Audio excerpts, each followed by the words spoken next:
What is going on, YouTube? It's your boy Spanko, and today I'm bringing you a Simorgh, the new Simorgh deck profile. Now, what better mat to use than a Rising Rampage sneak peek mat, which I got in my sneak peek.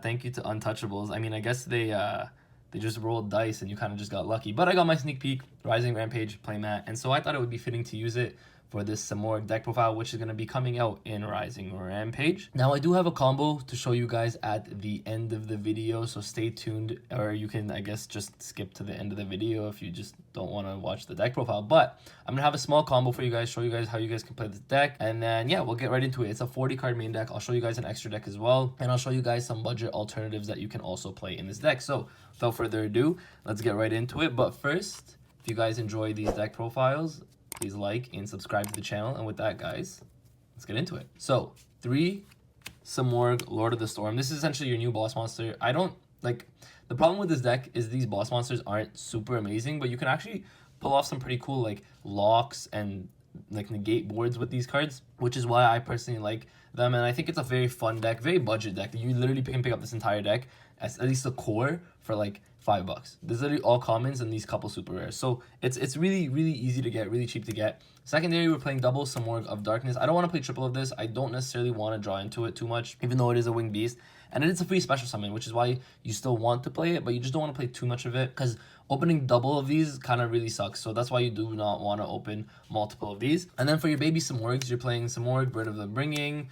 3 of this. This is your best card in the deck, in my opinion. It is your Rhoda. You normal summon it. You can search for any Simorgh card in your deck and add it to your hand. And then all the baby ones have the same effect, where if they're in your graveyard and your opponent controls no set spell or traps, or no spell or traps in general, you can special summon them, but they get banished after they leave the field. So these are free specials after you use them, and I'll show you guys a combo. The combo does involve this guy. I guess you can do the combo without this guy, but the combo that I'm going to show you does involve this guy. And then you are playing triple Simorgh of the Beginning. This is the second best one, in my opinion, after this guy. He is a level 1, which is kind of important. You can go into Link Karibo, and then also during your main phase, he allows you to normal summon 1 Simorgh monster in addition to your normal summoner set, which is why he's kind of nice, because he gives you an extra normal summon. So when you open this and this, it's actually very good for you. It's a lot of, you can make a pretty big board when you have these two together. Next, you are playing triple Simorgh, Bird of Calamity. This is just another name, honestly. The reason you play it, because you need the winged beast. It's another name.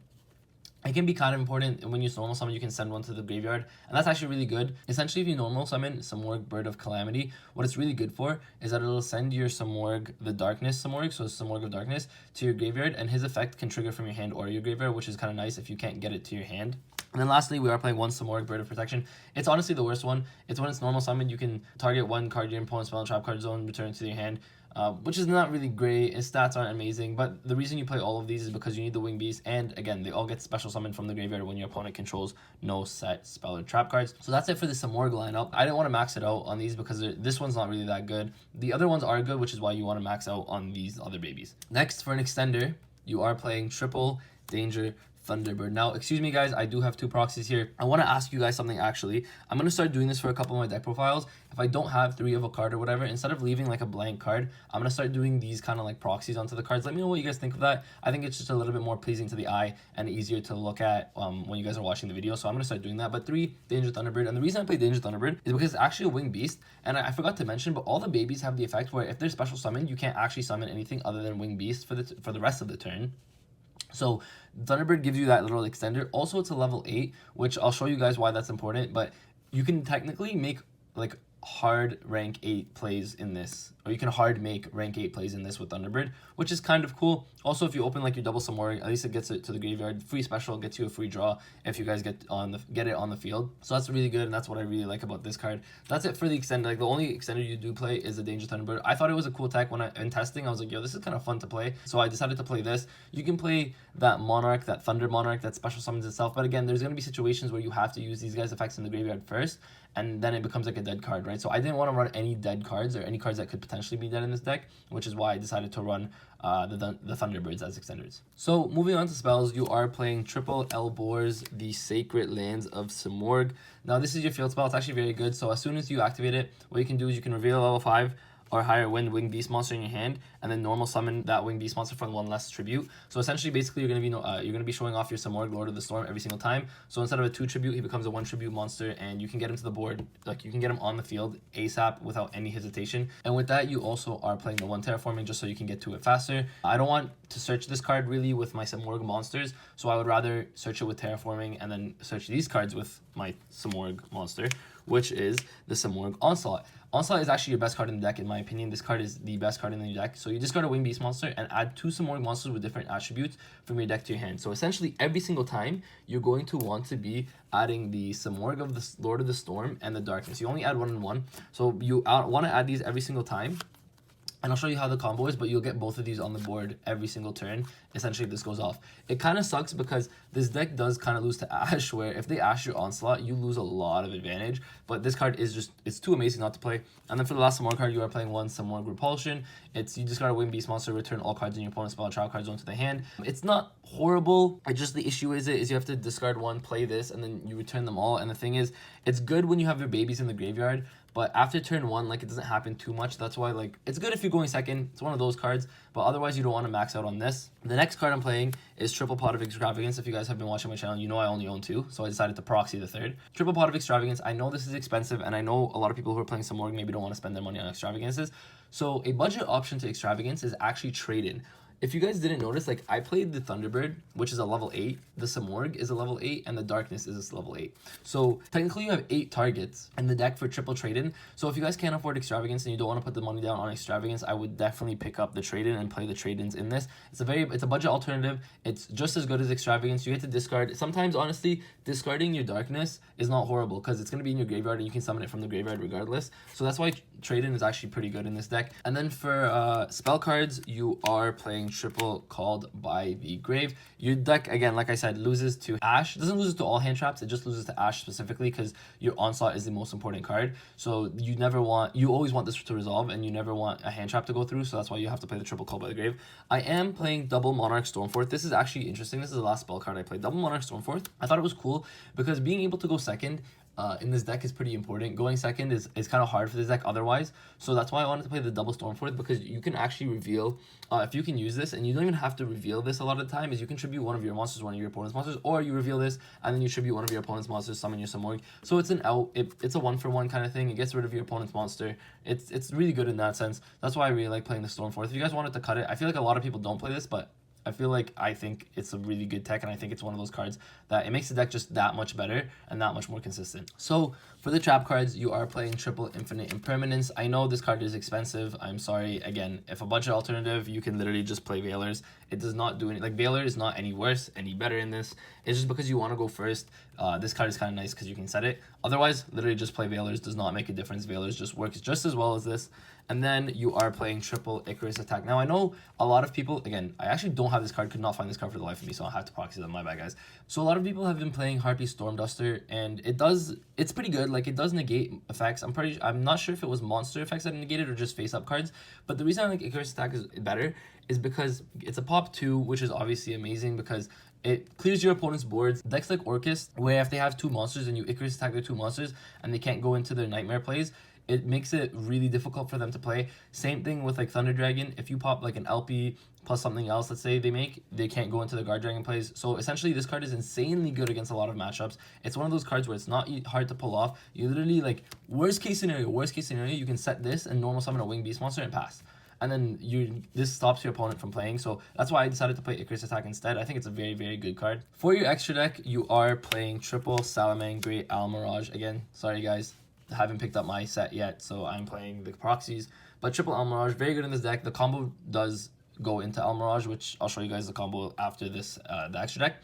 But Almirage is very important, and you are playing 3 just because you're playing Extravagance. Now, here's where the thing is. If you decide to play Trade-In instead, you can actually play different cards in your extra deck, because you don't need 3 Almirage. The only reason I play 3 is because of the Extravagance. But if you play Trade-In, it gives you a lot more extra deck space, and that makes it a lot more useful in that sense. So it's up to you guys. It's like a trade-off, like, hey, I'm going to use less extra deck stuff, but use the Extravagance, or play the Trade-In and have more room in the extra deck, essentially. Because like a lot of people play like the Harpy extra deck monster. There's that new Link 3 Winged Beast one that just came out. I think Wind just came out too, the rare. I'm not playing those, but again, if you played the trade-ins instead of the Extravagance, you guys can put those in instead. Double Nightmare Phoenix, one Cerberus, just cards that are kind of utility. Double Linkuriboh, you can play that because you have the level 1 Simorgh monster that can go into this essentially. Gets it in the graveyard so you can special summon it later. Also gets you an arrow. One Borreload or one Boral Sword, just because you can make them. There's times where you can, going second or whatever, if you have a bunch of your babies in the graveyard, you can just actually special summon them all out, go into a Boral Sword or Borreload and just go for game. Double Dingirsu, again, like I said, you can hard make rank 8s, and Dingirsu is one of the better rank 8s in the game. Then I'm just randomly playing other rank 8s. Number 107, Galaxy Eyes Tachyon, Divine Dragon Knight Felgrand, and number 38, Hope Harbinger Titanic Dragon. Literally just other rank 8s that you can play. You can play anything if you want in the extra deck. You don't go into the extra deck too much. Honestly, the only card that I could see you going through like often is the Almirage, sometimes the Linkuriboh, and then the Boral monsters. The rank 8s are more for utility because sometimes you can go into them, and then when you do, it's actually insanely good, but you don't focus on going into them. So guys, for this combo, it's a 3-card combo. It's actually a 2-card combo. You can use any other Winged Beast monster. You just need a discard outlet, and essentially you can do this using multiple cards. So if you open, like, forget the Winged Beast, this could be any Winged Beast monster, but if you open your Onslaught, instead of this, you can search the Elboars with your bird, and then if you open this, of course, you search this. This can also be searched off Terraforming. This Winged Beast can literally be any Winged Beast. It could be your Simorgh of Darkness, it could be any, like, one of your other Simorgh monsters. You just need a Winged Beast monster to have this play, and then otherwise, it's all good. So essentially, what you're going to do with this is you are going to normal summon your Simorgh Bird of Resistance, and then you're going to search off of this, you're going to search your Simorgh Onslaught. Okay, so then what you're going to do is you're going to activate Simorgh Onslaught, and then discard any Winged Beast monster, discard your Calamity. Also, this is funny, but with Onslaught on Thunderbird, you can actually get Thunderbird's effect off to pop a spell or trap card that your opponent controls. So going second, it's actually really good as well if you just discard the Thunderbird. But yeah, so we're just going to use this as a graveyard. So you're going to discard this, and you're going to get to add 2 with different attributes. So you're going to add your Simorgh, and then you're going to add your Simorgh of Darkness. So both of your big boss monsters right here, okay? So what you're going to do next is you're going to link away this into your Salamangreat Almirage. So this is going to give you your extra monster zone. It doesn't really matter, but you just need to link it away to get this in the graveyard.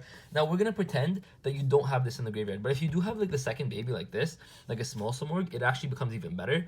But right now, we're just going to pretend that this is anything else, and then this is the only card you're going to summon.